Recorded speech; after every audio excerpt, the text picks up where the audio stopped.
আসসালামু আলাইকুম। চাঁদনিস কুকিং থেকে চাঁদনি, সবাইকে স্বাগতম। আজকে আবারও একটা নতুন রেসিপি আপনাদের সঙ্গে শেয়ার করব। ডিম পরোটার রেসিপি। এটা সকালে নাস্তা হিসাবে খাওয়া যায়, আবার বাচ্চাদের টিফিনে দেয়া যায়। চলুন তাহলে দেখিনি। এখানে একটা বোলের মধ্যে আমি মেজারমেন্ট কাপের 3 কাপ আটা দিয়ে দিলাম। আপনারা চাইলে এটা ময়দা দিয়েও করতে পারবেন, সমস্যা নেই। এখানে 1.5 চা চামচ লবণ দিয়ে দিলাম, 2 টেবিল চামচ চিনি দিয়ে দিলাম। এবার এটা ভালো মতো একটু নেড়েচেড়ে মিশিয়ে নেব। এবার এর মধ্যে আমি 2 টেবিল চামচ সয়াবিন তেল দিয়ে দিলাম। দিয়ে এটা ভালো মতো আমি হাত দিয়ে মেখে নেব। আমার তেলটা একটু কম মনে হয়েছে, এজন্য আমি আবার একটু তেল ব্যবহার করেছি। আটাটা যখন মুঠো করা যাবে আর দিলে আবার ভেঙে যাবে, এ পর্যায়ে হয়ে গেছে আমার মাখানো। এবার এর মধ্যে আমি নর্মাল পানি দিয়ে একটা ডো তৈরি করে নেব। এখানে আমার পানি লেগেছে 1 কাপের একটু কম। পানিটা সবার কম বেশি লাগতে পারে। এবার একটু হাতে তেল মেখে ডোটার উপর লাগিয়ে একটা ঢাকনা দিয়ে রেস্টে রেখে দেব। ফিরে আসলাম আধা ঘন্টা পরে। পরোটার জন্য পারফেক্ট হয়েছে।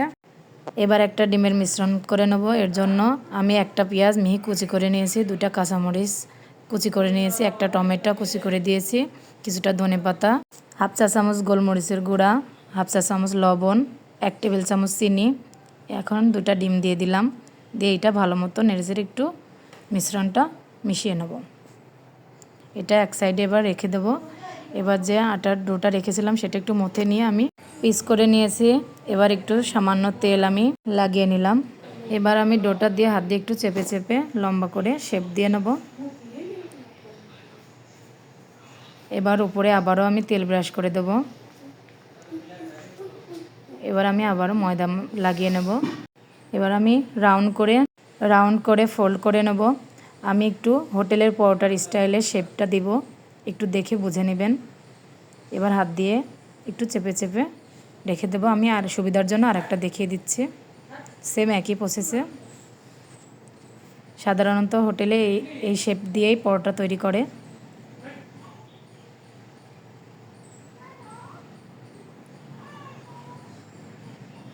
কিভাবে করছি একটু লক্ষ্য করলে বুঝতে পারবে। এভাবে করে আমি সবগুলো ডো তৈরি করে নিয়েছি। এবার একটা করে পরোটা বেলে দেখাচ্ছি। আমি আবার একটু সামান্য তেল লাগিয়ে নিলাম। এবার পরোটার ডোটা দিয়ে হাত দিয়ে চেপে চেপে আমি বেলুন দিয়ে বেলে নেব। সাধারণত আমরা যেভাবে পরোটা বেলি ঠিক সেভাবে বেলে নেব।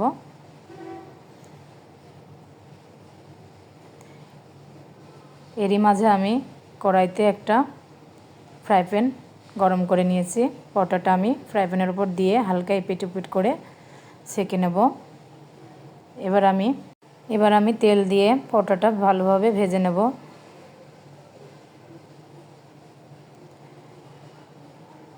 পরোটাটা ভাজা হয়ে গেছে, এবার আমি উঠিয়ে নিলাম। ফ্রাই প্যানে আমি সামান্য তেল দিয়ে দিলাম। এবার যে ডিমের মিশ্রণটা রেখেছিলাম সেখান থেকে আমি অল্প করে দিয়ে ডিমটা ছড়িয়ে দিলাম। এবার উপর থেকে পরোটাটা দিয়ে চেপে চেপে ভালো মতো ভেজে নেব। এবার ভাজা হয়ে গেলে আমি পরোটাটা ফোল্ড করে নেব। এভাবে করে আমি পরোটাগুলো ভেজে নিয়েছি। সুবিধার জন্য আমি আরেকটা দেখিয়ে দিচ্ছি একইভাবে। এভাবে করে বাসায় একবার হলেও ট্রাই করবেন। পরোটাটা ভীষণ মজাদার। ডিমটা আলাদা করে ভাজতে হবে না, একই সঙ্গে হয়ে যাবে। এভাবে বানিয়ে আপনারা সকালের নাস্তা হিসেবে খাওয়া যায়, আবার বাচ্চাদের টিফিনে দিলেও বাচ্চারা খুশি হয়ে যায়। আমার রেসিপিটা যদি ভালো লাগে ফ্রেন্ডস ও ফ্যামিলির সঙ্গে শেয়ার করবেন। আর যদি ভিডিওটা ভালো লাগে লাইক কমেন্ট শেয়ার করবেন। আর যদি ইউটিউব থেকে দেখেন চ্যানেলটি সাবস্ক্রাইব করে দেবেন, পাশে থাকা বেল আইকনটি বাজিয়ে দেবেন। আমার জন্য দোয়া করবেন। সবাই সুস্থ থাকবেন, ভালো থাকবেন। আল্লাহ হাফেজ।